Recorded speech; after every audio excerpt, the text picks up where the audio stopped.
Author brand. Do you need one?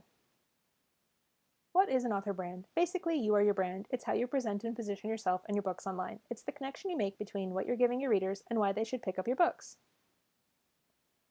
Your readers are here for your brand. Think of your favorite books. Did you ever get curious about who wrote them? What inspired the setting? The unique plot points? The grape juice thirsty dragon who could only speak backward?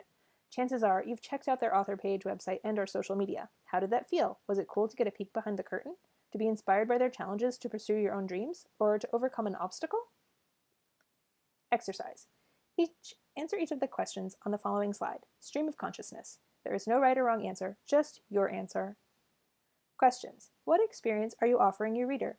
What emotion does your book evoke? What are your themes? What is at the heart and core of your novel? All of these questions are meant to help you to continue to create consistency about what you share with readers, what you believe in, stand for, and how your book is important in their lives. Yes, even if it's a fairy tale retelling. Yes, even if it's about space dragons. Yes, even if it's a cozy mystery. Yes, even if you write all three. Answers. Your answers can all inform your brand, and they're the promise to your readers. Now, distill your page of writing into a few words or a sentence. Your brand is authentic, honest, and all about you, your books, and what the combination of those ingredients imparts to the reader. We all need magic in our lives, and magic is alive and well in books, even if all signs of magic wands are absent. Reading transports us into an imaginary world outside our own, even if it's a contemporary novel. It's in this place where, while our eyes are on the page, anything is possible. We forget time and place as we know it. Writing is similar in this way, and this is a gift we give. Tying it together. With your answers in mind, the next question is, can you tie them in?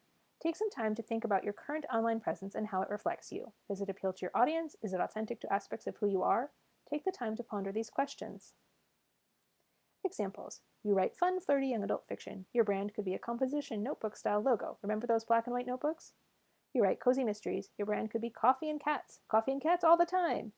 You don't really feel any particular connection and write a variety of things. You could simply create a website graphic with a white background and use a pretty or bold or funky font with your name across the top.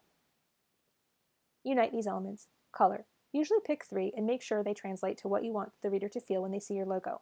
Font. 2 or 3 and check font pairings on Pinterest for inspiration. Style. Theme. Think what visual conjures up romance, thrillers, nonfiction, or whatever it is you write. There are no hard and fast rules, but just like businesses have a brand, you're now a professional. Whatever form that takes, remember being authentic to yourself, treat it as such. It may not have the same impact as the iconic Apple or Nike swoosh, but it will create recognition that readers associate with your work. Tips. If you're feeling graphically challenged, you can hire someone to draft one up. Do an online search for logo creation or check out Fiverr or a similar service. Another tip is, in the context of author brand, have a peek at some of your favorite authors' websites and see how they've branded themselves, or haven't. Places your brand may appear. Website, blog, social media, newsletter, email sign-off, promotional materials. Facebook group. Now that you've had some time to consider our lesson on author brand, consult an author friend or pop into our Facebook group and share what you've created. We'd love to see it.